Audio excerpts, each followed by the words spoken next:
Hello and welcome to Chapman's Corner, where you're joining me at Brands Hatch for one of the most chaotic weekends I've had in F1000 so far. There were multiple spins and many drivers found the wall throughout the weekend. There were some super close moments, some very tight wheel-to-wheel racing, and of course some fantastic overtakes. This new camera angle gives a new perspective, and the unpredictable British weather meant you're going to watch some of the most incredible footage I have of F1000 as we race for the first time in the wet. All of this is to come in this two-part video of the incredible action and drama at Brands Hatch. I was coming off the back of Silverstone, where I got my second ever podium in F1000. My confidence was sky high and the momentum was building. And now we go to the penultimate race, Brands Hatch, one of the most iconic circuits in the UK. But this weekend would test me in a way that I didn't expect. Now, Brands Hatch isn't just another race circuit, it's a piece of motorsport history. It used to host Formula 1 races and has had the likes of Jim Clark, Niki Lauda, and Nigel Mansell, all racing here. It's very unique too. Unlike Silverstone, which is a very wide, flat, open track, Brands is fairly tight and extremely technical, with a lot of undulation, especially in turn 1, Paddock Hill Bend, which drops something like 18 meters over 80. You either commit or you're in the gravel.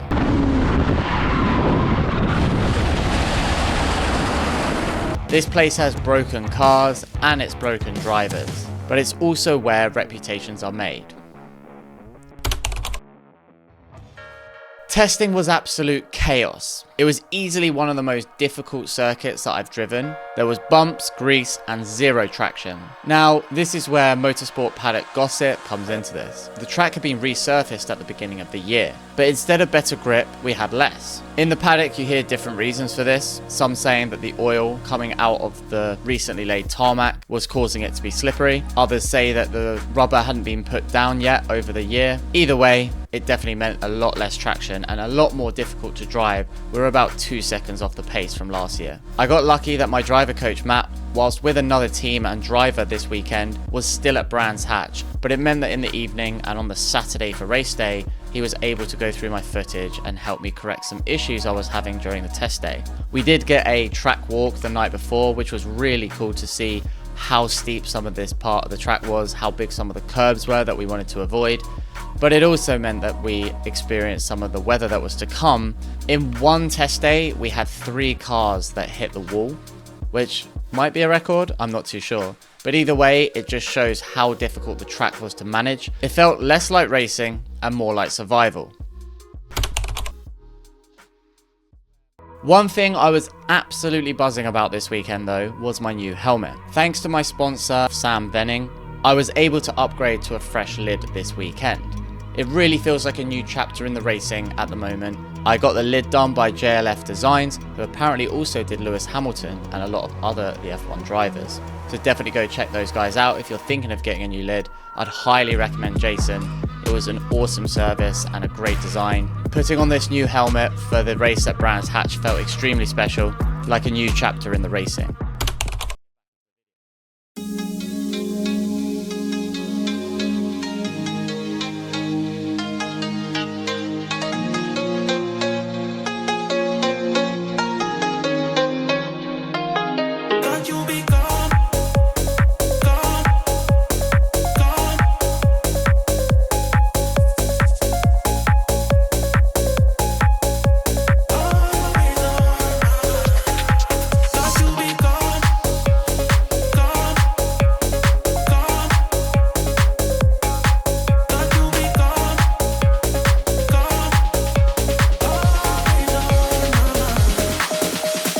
Gloves always the last things to go on.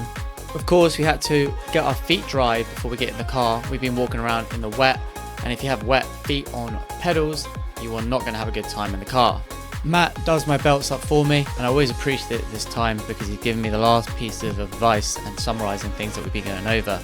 Obviously, when you're out there in your own, in the helmet, you want to make sure you've got all the advantages you can.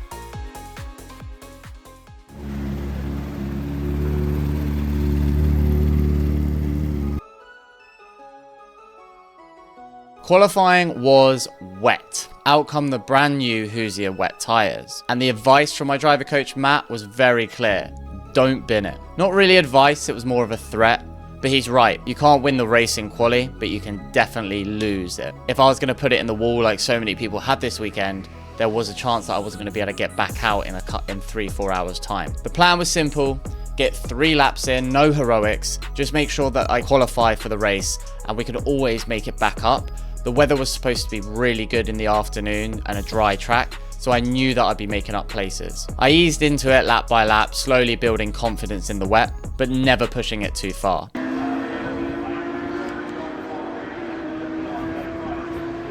Cool, so here at Brands Hatch today, a very, very wet Brands Hatch today, which, yeah, pretty nervous for, to be honest. We were testing out yesterday, a bit greasy, but it was really dry most of the day, so not really raced in the wet before. Done a quali in sort of damp conditions, but not wet, so yeah, full wets are on, and we're going to send it today and hope that we A, get our 3 laps in, and B, qualify okay.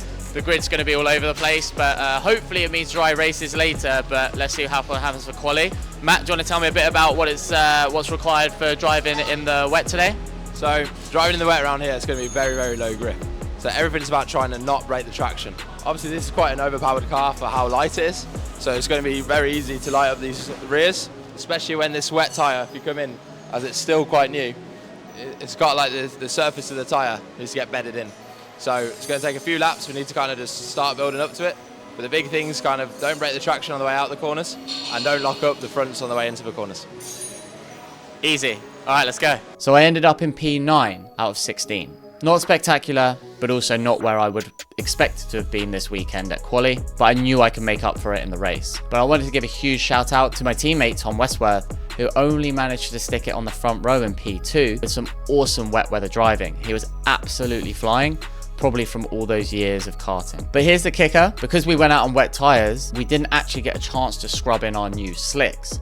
So we were going out onto race 1 on brand new slick tires. Now I know they do this in the F1, but they have a lot longer lap and a lot more technology to be able to get those tires up to temperature. We only had a 45-second lap. Brands is the shortest on the calendar, so it's not a lot of opportunity, only 5 corners to warm up the tires. It was going to make things very interesting.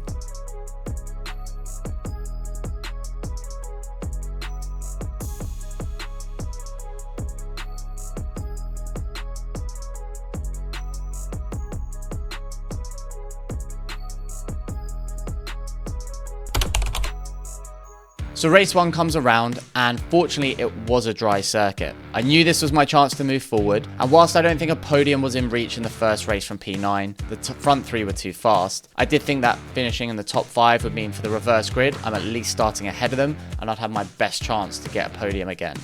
There was a delayed start. This was because Josh got very unlucky, chain snapped as we were approaching the grid, which meant he was then pushed off to the side halfway along the straight on the grass on the left. So as we were sat idling on the start straight, my heart sank. I looked at my dash and I had a lot of red lights flashing at me. Our cars aren't supposed to have water temps that go over 100 degrees for obvious reasons. Well, mine was at 110. So I've turned the car off hoping that it will cool down, but of course without radiators, fans, these cars need to be driving to get the air cooling into the engine. The red lights were flashing, I had smoke coming from the engine, I wasn't feeling very good about it. So annoyingly we did another green flag, which was good to get some cooling into the car, but it still wasn't ideal. I'd rather have just started racing at racing speed because we're driving too slow on the warm-up lap.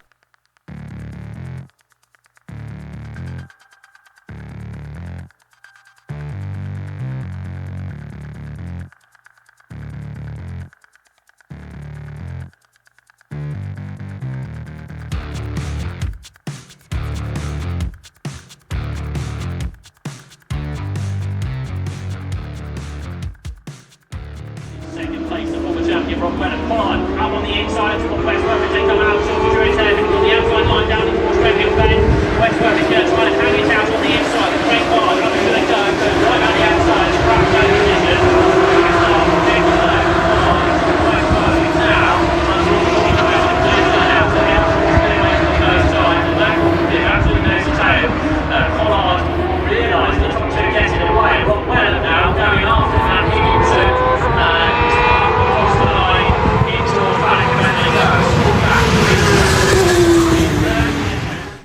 So this is what that race looks like from my point of view.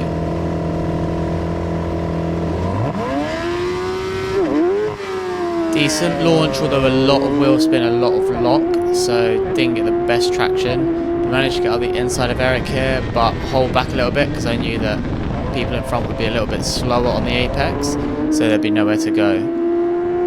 Wayne shows his face up the left side of me. I am braking on the wet side of the track, which isn't ideal, but confident on to do it. Trying up the inside as I knew it might be quicker, but obviously with the left-hander coming up, there's nothing really I can do, so I had to concede the position. Fair play to Eric for staying ahead of me. A little ways later, coming around the final corner, and we look like we got a good run on Eric here, but there's a yellow flag, so we have to lift. And then we're waiting until the green flag on the left here until we can overtake, so it's a bit awkward and lose an advantage on the straight there. Coming up to turn 2 Druids, we have a little look up the inside of Eric. Tried to make it stick, but not able to, and we leave him enough room on the outside. Matt had a go at me after this, saying that if I just pushed myself over, I would have blocked him. Maybe I'm a little too fair these days. Eric defends nicely there, blocks me from being able to go up the inside, and we're not going to pass through here at the moment.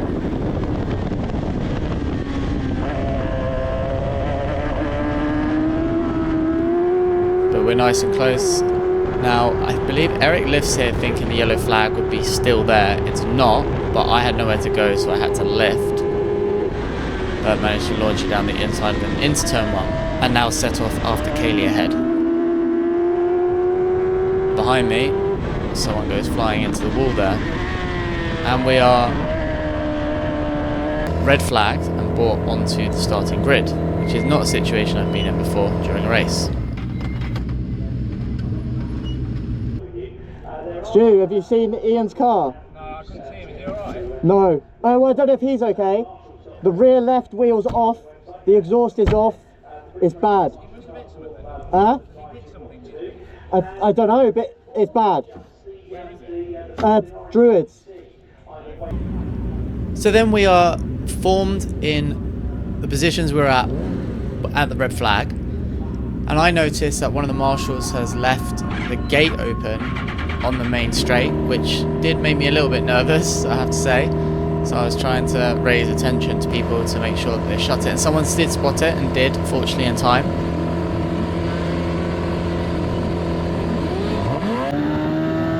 Good launch. Now, better launch than James here, and we're going to get squeezed, but we know that we can stick through there. So following James and Ryan, my teammate over there. And that's Eric going up the outside of us, but we're going to hopefully brake later and not get blocked by the car in front. But he might here have the inside line again, and misgear doesn't help at all, which allows him just to stay up the inside. That's the second time pretty much he's done that. So maybe an advantage of starting on the left side of the circuit. But we go for a late lunge, get the move done, back on the power to keep the traction.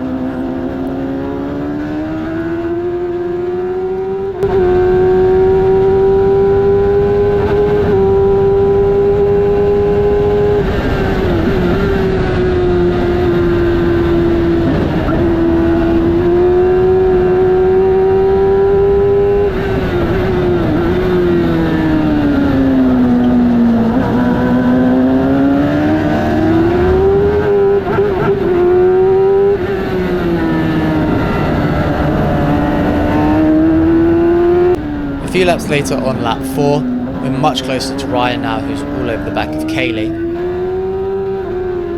And because I've got a better drive and a slightly better engine than Ryan, I managed to get going past him on the left. Plenty of time to brake late and get the move done. At the end of the next lap,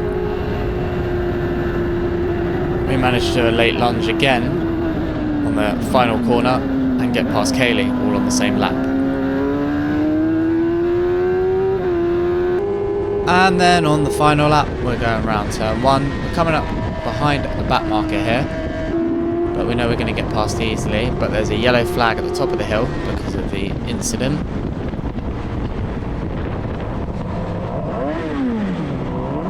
And unfortunately, we're about to cause our own yellow flag, but it is on the last lap. So we roll off to the side in full view of the grandstand where all my friends are stood or sat. And we turn the car off and get out of it. A bit disappointed to end the race with a DNF.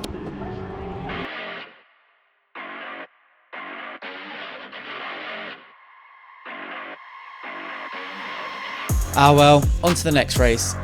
Showed decent pace and good racing, so pretty happy with the performance.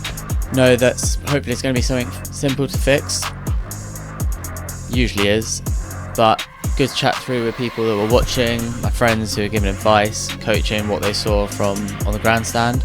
And Liam tells us what happened to the car. Tyres are so grippy, the power has to go somewhere, and if it can't wheel spin because the tyres are that grippy, then it has to twist whatever's between the engine and the tyre, which is the drive shaft, the half shaft. The only way to prevent that from happening basically would be softer launches, which would then put more stress on the clutch. Not really a preventable thing from happening, it's going to happen. You can rip teeth off a gearbox, you can rip the teeth off the diff, or you can twist and snap a drive shaft, which is what's happened here basically. It's just whatever is the weakest link in that chain of pieces is going to give, and it just happened to be that. Unfortunately, that's racing. I'm definitely not a stranger to mechanical DNFs. I lined up for race 2 knowing that I had a lot of work to do. I was starting all the way back on the last row of the grid with my teammate Tom, and we knew that whilst it was a reverse grid, so we're going to have to follow the fast guys through, it was going to be a chaotic race. So very dark, and you could definitely feel the rain. Decent start, a lot of wheel spin, and then we just have to commit to going up the inside near the wall with a rookie. But we survive and we outbrake Tom up the inside, which is pretty cool. And then we're trying to just stay in the middle here, pick our line, because there's almost 4 cars wide, so trying to decide what's the best route. Probably should follow the green car, Matt Higginson. And he's got the inside line here. And it's really starting to rain now, and now we're all really struggling a bit on the tyres because it's now a downpour and we're on slick tyres, so we all lift. Tom lifts a little later than everyone else, and it's immediately safety card and immediately red flagged. So this is where part 1 ends. As you can see, the rain had started lashing down on the first lap and it was red flag. We were taken into the pits where we got a pit stop onto wet tyres, and we were back out for my first ever fully wet race. It was crazy. As you can see from the pictures, the rooster tails of the spray was insane. Our visibility, I cannot express, was so low. The rain turned Brands Hatch into one of the most wildest races of my entire life. I'm so proud and excited to show you this footage. It's crazy how we managed to drive in those conditions. You're gonna love it. So thanks for joining me here at Chapman's Corner. Hit that like button and the subscribe button so you can watch part 2, and make sure you follow that because you're gonna wanna see this wet race. It's insane.